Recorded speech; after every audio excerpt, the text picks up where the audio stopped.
Reykjanesmótið það var fyrsta mót ársins. Það er alltaf svona ákveðin spenna í loftinu þegar það byrjar og menn eru svona óvissir með form á andstæðing og sjálfum sér þetta líka. Þannig að það er náttúrulega alltaf skemmtilegt að byrja það mót. Veit ekki alveg nákvæmlega hver staðan er á mönnum.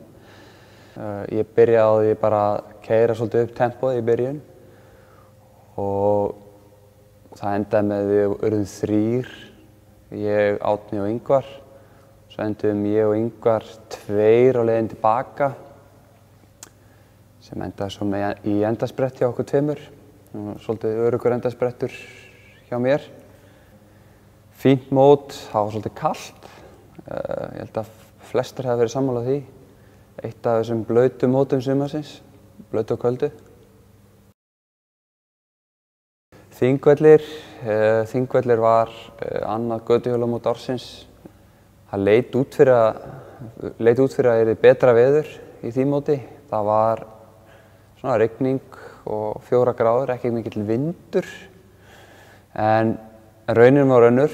Ég sjálfur, ég myndi segja, hafi klætt mig svolítið illa fyrir þessa keppni. Það voru 4 gráður og það var vindur og það var rigning allan tíma. Þannig að þetta var ekki sérstök keppni upp á veður að gera. En keppni var líka tiltölulega hæg. Valli fór í burtu frá hópnum mjög snemma og þar af leiðandi var hópurinn, eða þá var þetta undir HFR komið að loka á Valla. Valli var náttúrulega að spila í liði með mér. Þannig að já, tempóið var frekar hægt. Svo lokaði spilið, þá reyndi ég að gera árás mjög fljótlega. Aðalega bara til þess að, ég myndi segja, ná að hita í líkamann. Mér var orðið svona hættulega kalt. Davíð kom með mér í þessa árás. Við erum 2, hópurinn á okkur svo aftur. Svo dólaði þetta svona í rólegheitu á honum í mark og þetta var endasprettur. Ég bara held ég fyrsti endasprettur í keppni á Íslandi þar sem eiginlega allur hópurinn var saman. Og ég kom þar í fyrsta sæti, svona tiltölulega örugt, en maður veit aldrei. Það var alveg, ég var með hjólengd í næsta sem var Ingvar og svo held ég í 3. sæti hafi verið, já, Davíð var í 3. sæti. Þetta var Þingvallakeppnin, 1. sæti. Bláalónskeppnin. Bláalónskeppnin er, já, á dagskránni sem almenningskeppni eða áskorun, en er jafnframt stærsta keppni ársins, allavega fjölmennasta keppni ársins og í ár var hún fjölmennasta keppni sem við höfum haldið. Og ég man ekki hvað, eitthvað 500 manns skráði til leiks. Og það eitt og sér er náttúrulega pínlítið, svona kannski ekki stressandi, en maður svona fær hnút í magann við það að vera að fara að keppa móti 500 manns. Og þar á meðal voru náttúrulega einhverju útlendingar, óþekktir útlendingar og náttúrulega einn sem var tiltölulega þekktur, Martin Hugo. Og ég myndi segja svona innst inni hef ég sjálfur verið búinn að ákveða það. Hann myndi hjóla bara í burtu fyrir okkur öllum. En það er svona hugsun sem maður má eiginlega ekki hugsa of mikið. Maður þarf að hugsa sína eigin keppni og hugsa hvað ég ætla að gera. Ég reyndi að hugsa svolítið mikið. Ég ætla að gera þetta svona og svona, í staðinn fyrir að hugsa hvernig hann væri. Mér finnst það þægilegast, svona róandi að hugsa sjálfa mig. En allavega keppnin fór tiltölulega hratt af stað. Það var náttúrulega að starta þarna við Kirkjugarðinn í Hafnarfirði og síðan keyrt upp Krýsuvíkurmalbyggið. Og það náttúrulega keyrt upp tempóið með fljótlega. Aðstæður voru kannski ekkert eitthvað sérstakar upp Krýsuvíkurveginn. Það var náttúrulega mótvindur, þannig að það var auðvelt að hvíla sig inn á milli og fara svo fremst og keyra eins upp tempóið án þess að þó að keyra sig út. Síðan komum við inn á mölina við Djúpáslið. Þar var náttúrulega tempóið sett eiginlega í botn og þar náttúrulega slitnaði hópurinn mjög hratt í sundur. Þar urðum við 5 saman, þar á meðal Martin Hugo.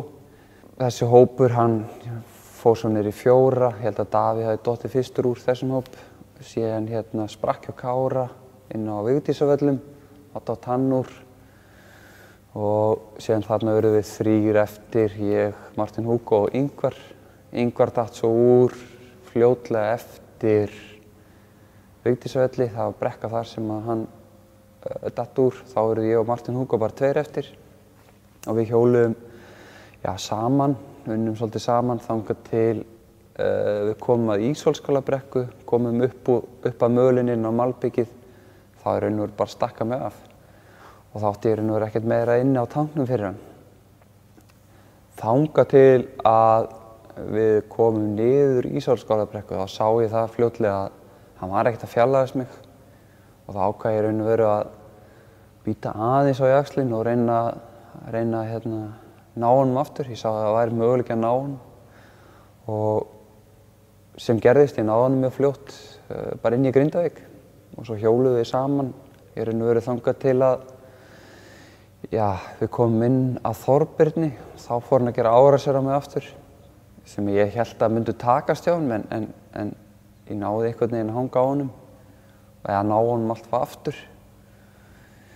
Síðan fórum við í raun og veru bara að berjast að finna bestu stöðuna fyrir endasprett. Við sáum það alveg þegar við komum inn á malbyggi endan að þetta yrði endasprettur.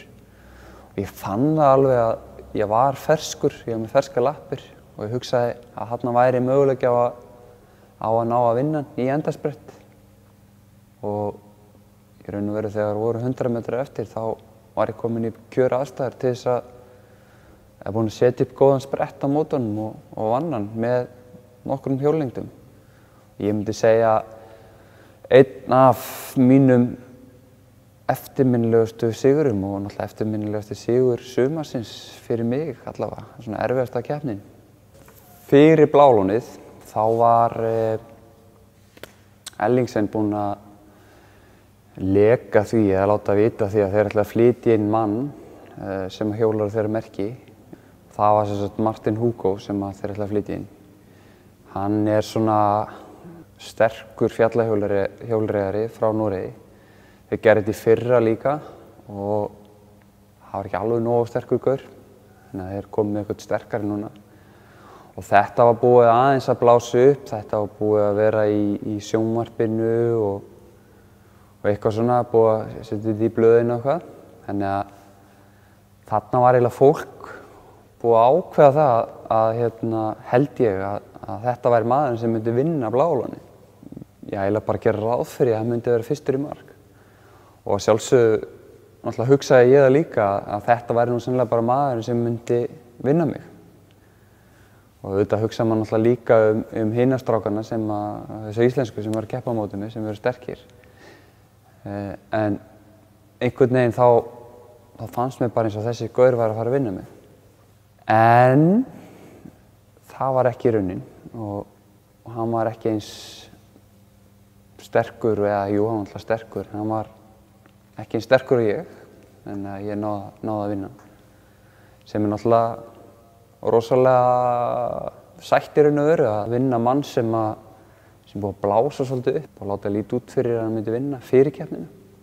Þannig að þetta var mjög sætt að koma undan honum í mark.